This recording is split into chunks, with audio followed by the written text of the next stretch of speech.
I imagine there's going to be a few more people trickling in because that seems to be the way of things around here.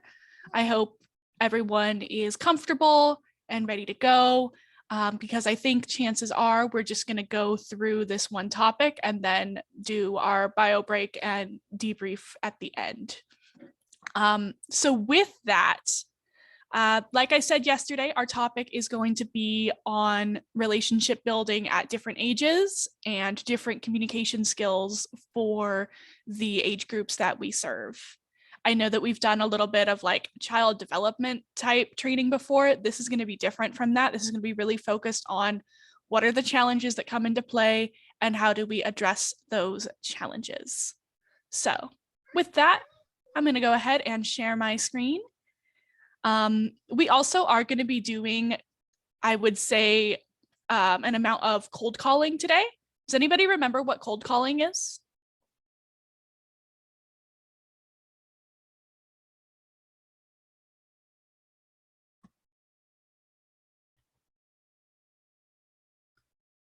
So cold calling is when we call on somebody to share. I notice a lot of times that we have the same voices sharing each time. And while I love that, obviously I also frequently share.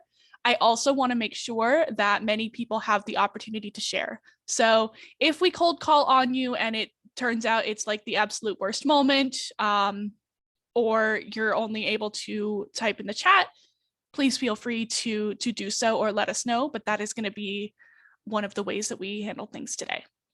So with that, enough preface, let me go ahead and share.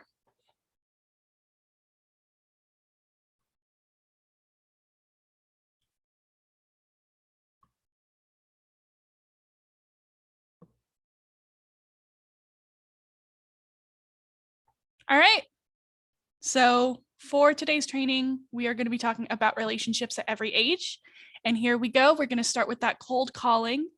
Amy, we're going to do 3 people. Can you call on 3 folks to share what age groups of our students they feel the most comfortable working with, and just a little about why you think that is or what you like about that age group? Let's go with Erin from Pantera. Hi, Erin. Are you there? Hi, I'm here. I would say that the students that I feel the most comfortable working with are the younger students, usually around like 2nd or 3rd grade, I would say is my favorite.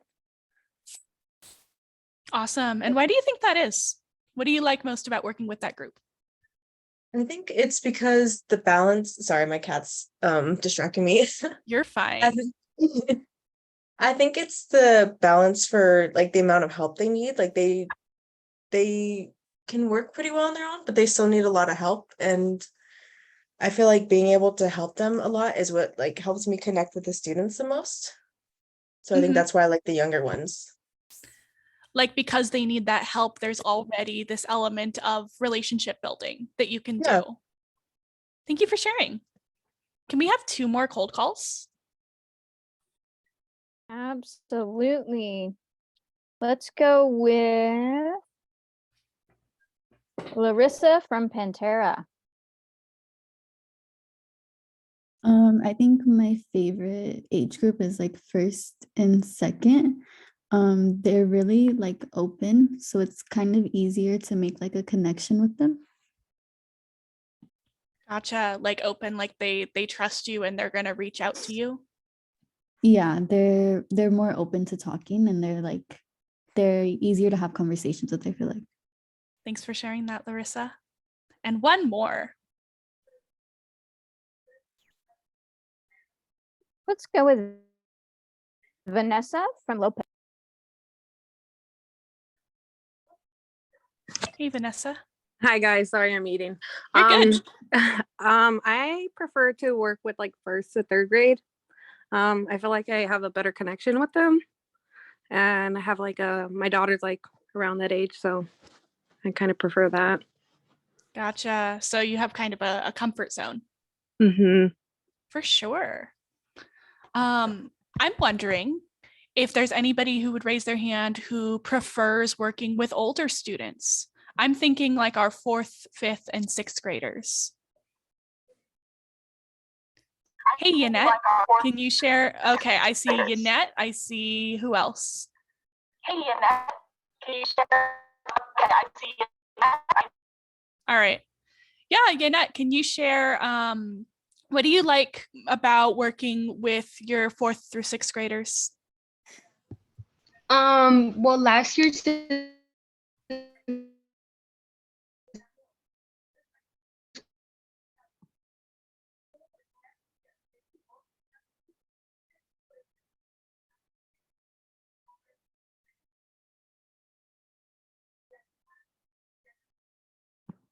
we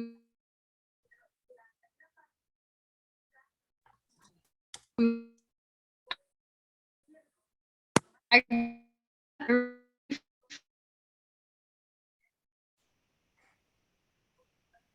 to have more patience gained, and I'm really glad.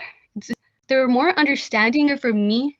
I can kind of say, to like understand them, and I'm really bad at like expressing emotions and stuff like that, and I'm not really good with that. And the older kids are like, yeah, they share with you, but it's not like that emotional where they start crying and stuff like that when Mhm. you're talking to them or something like that. Gotcha. So you feel more comfortable with like the ways that they express themselves? Yeah. Cause like when we do like SEL circles or stuff like that, sometimes the little kids start giggling at each other and stuff like that. Older kids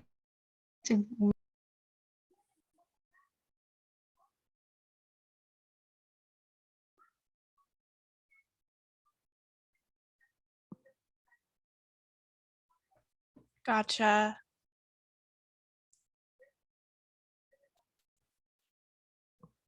Hang on 1 second, y'all. I think my internet is doing something weird. Amy, would you be able to ask a couple more people who said that they liked working with older students, why that is?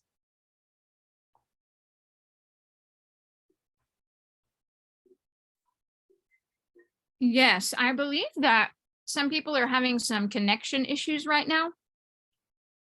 Of course, because of the rain.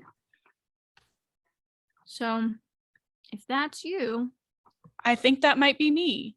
I'm gonna refresh really quick and then come back in. you're fine for me, but somebody just Hmm. posted in the chat they're having trouble. Okay. Because I wasn't able to hear fully what other folks were saying. Okay. Well, now I'm hearing you a lot better. So who else said, who Yeah. else had their hand raised, who said that they liked working with older students? I know I saw a couple of hands go up, and I'll type that in the chat as well.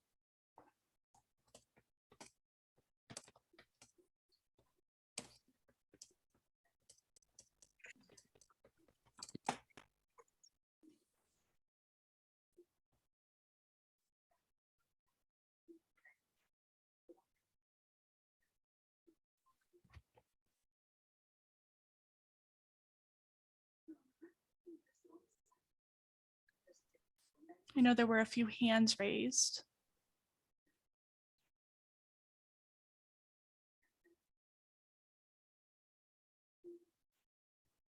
Presley, can you share what you like about working with older students?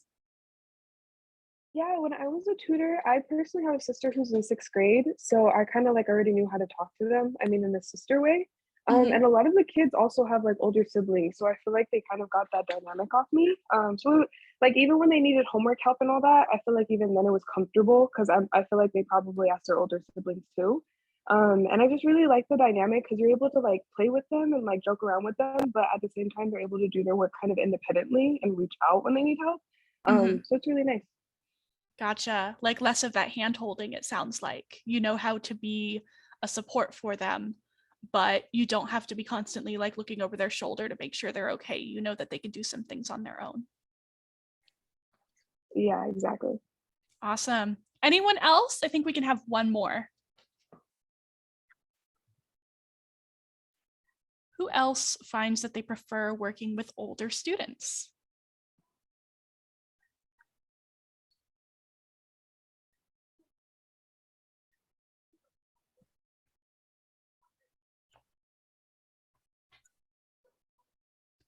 I want to hear from you, Callan. I personally like it because I have very complex thought processes. Mhm. So speaking to them is just a little bit easier, and then it helps me learn to deconstruct what I'm trying to say in order to make it easier to be relayed to the younger kids. Mhm. And Mhm. also talking to the older kids kind of humbles me, and it keeps which I kind of need sometimes. So Mhm. it's nice talking to them. Also, they're really funny. Yeah, I've noticed that as well with students that I've worked with. I found that they are really good at sometimes finding loopholes in the things that I say. And I think there's a lot of creativity and a lot of critical thinking that goes on there. And for me, it makes me want to nurture it. So thank you for sharing that. Yeah. What I really want to get across and why I wanted to hear from some different voices on this is that you may have a preference. And in fact, I would be surprised if you don't have at least a small preference in terms of, I feel most comfortable building relationships with these younger students or these sixth graders. I think even teachers who teach multiple grades often have that preference, and that is okay. So if you're coming in and you're going, oh my gosh, is there a problem that I really like working with this group? No, I think that kind of goes along with what we talked about on Tuesday about having passions and things that motivate you. And at the same time, I do think it's really important to be able to work comfortably with any group and be that versatile person. That kind of goes along with what we were talking about not having to have one person carry too much of the load. And so that's the goal of our training today. If you're not comfortable working with older kids, if you're like, I have no idea how to start connecting with these kids, one of the things that we're going to talk about is how to maybe build those connections. If you feel like younger kids are very needy and you find it overwhelming and stuff, we're going to talk about some ways to work with them that suit their learning style, their stages in life, all of that. So I hope, even if you already know your preferences, that you come in with kind of an open mind and take away something new. Because I think we've all got areas that we can learn from each other. So with that, I first do want to do kind of a reality check, provide a little bit of context, and just really try to understand the students that we work with. And I think the big elephant in the room here is the fact that we've been dealing with first the online school situation and just the after effects of this pandemic, something that none of us expected, that people had to adapt very, very quickly to. And I want to see a show of hands. How many of you had young children in your life in spring of 2020 that you saw what this was like for them?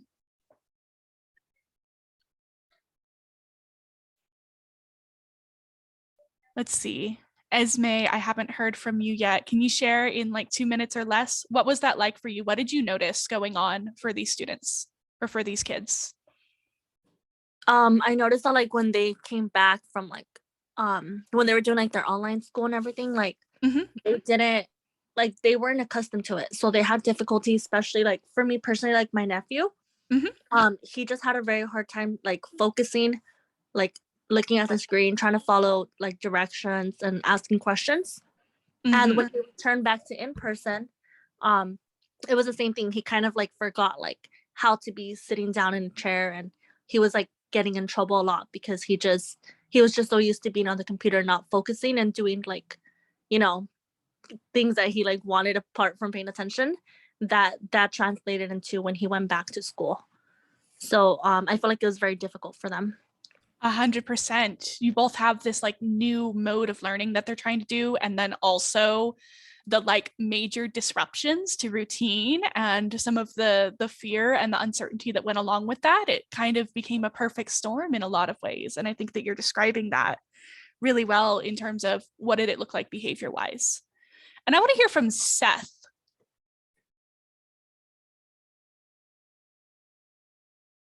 Hi, yeah. Hi, Seth. So hi, Sketch. Hi, everyone.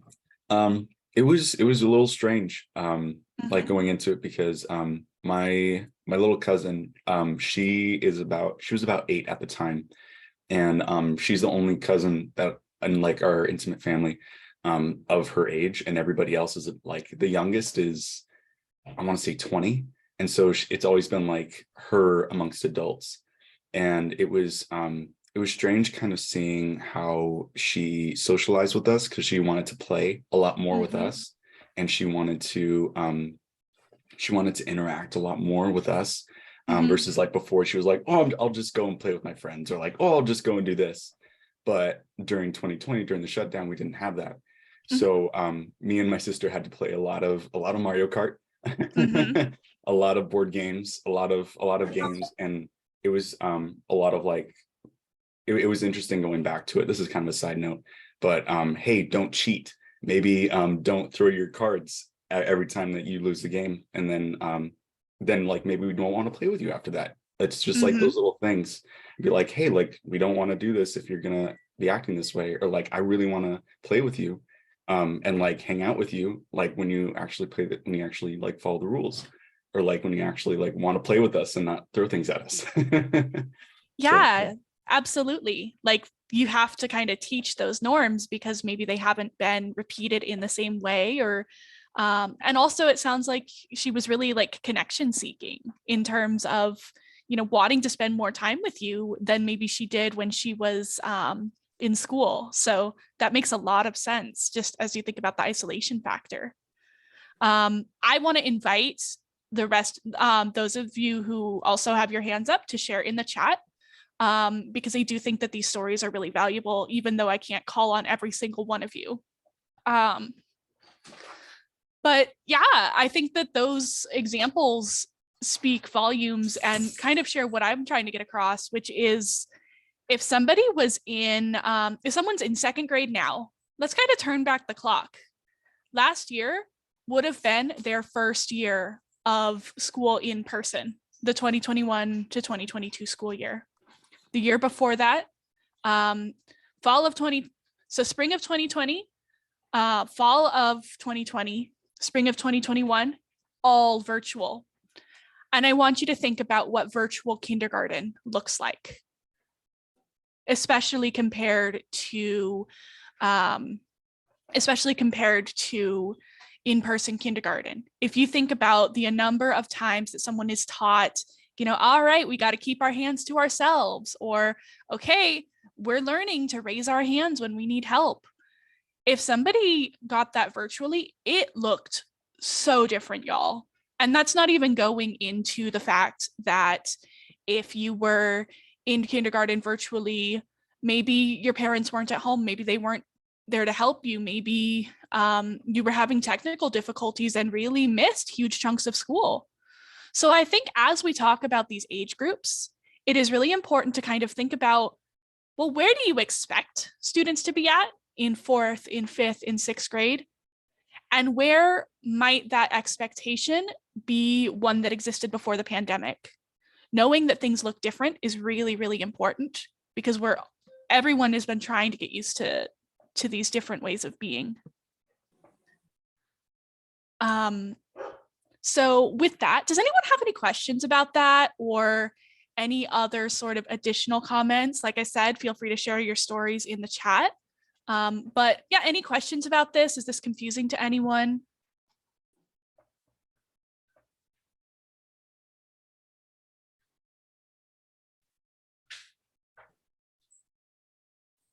Okay. So with the fact that we do not have, with the fact that a lot of the things that we've said, oh, this is what we can expect from this grade level and this population and all of that, have kind of been turned on their end.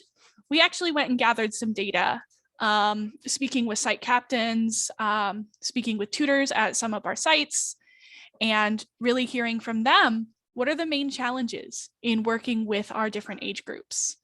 And I am gonna pass this over to Amy. What was that? Oh, okay.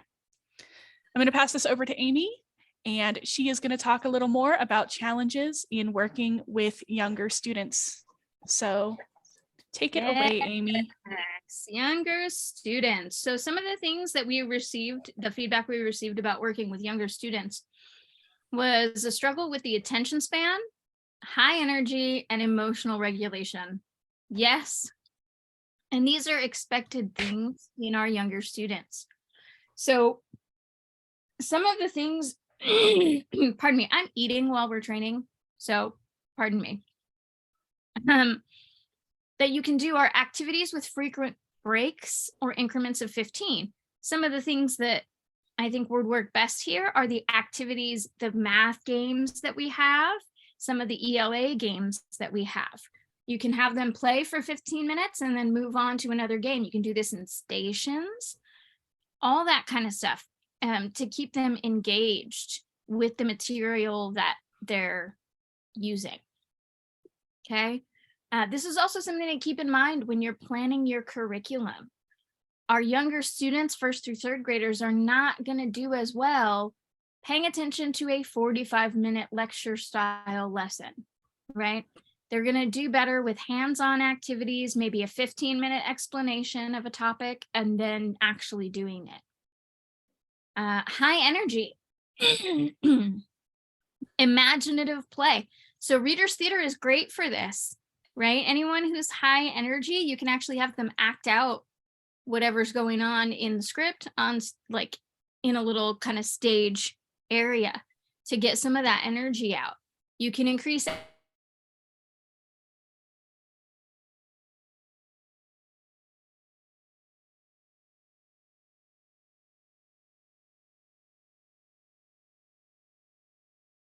indoor activity.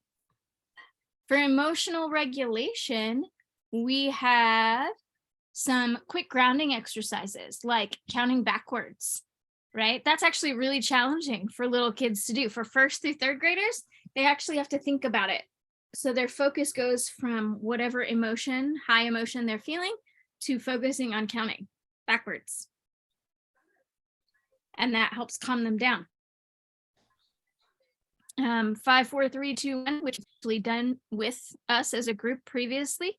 And then just remember to stay calm and consistent, okay? They will respond to you in turn the same way, right? You want to stay calm and consistent. Your students are going to freak out. They're going to get mad sometimes. They're going to get frustrated because they don't understand. They're still learning how to express their emotions through words, right? And that's okay. Try not to mirror their frustration, okay? Try not to mirror their anger or their whatever's going on. And we'll talk a little bit later about taking a step back and breathing yourself if need be, okay? But try to stay calm and consistent throughout all of this with the high energy, with the emotional regulation, with the attention span. That's what you want to do. Absolutely. And I think that adding to that, what I really want to get across is like, there may be this challenge of, oh, students have a shorter attention span or students are really high energy, but we don't want to say like, oh, so we got to fix their attention span. This is just where they're at right now. So how do we meet them where they're at? By planning around that. We're going to need to take some we're going to have some short breaks between activities, or we're going to set a timer and we're going to manage that time well. Because just trying to force them to sit down and say, all right, we got to fix the attention span is not going to work. It's not going to be effective, and it's not going to be a way of building relationship. And same thing with the high energy. Like, how do we work with it instead of against it is the biggest thing, the biggest takeaway that I want us to ask when these challenges come up. Any questions about any of these so far? We're swimming with the tide, so to speak, instead of against it.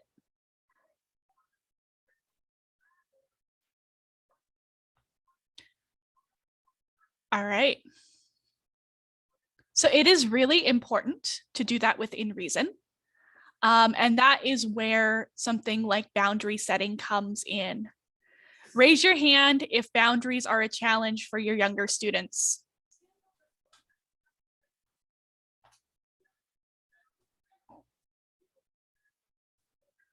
Callan, Ray, Trinity, Kevin. Ray, can you share a little in 2 minutes or less about what it looks like to struggle with boundaries with your students?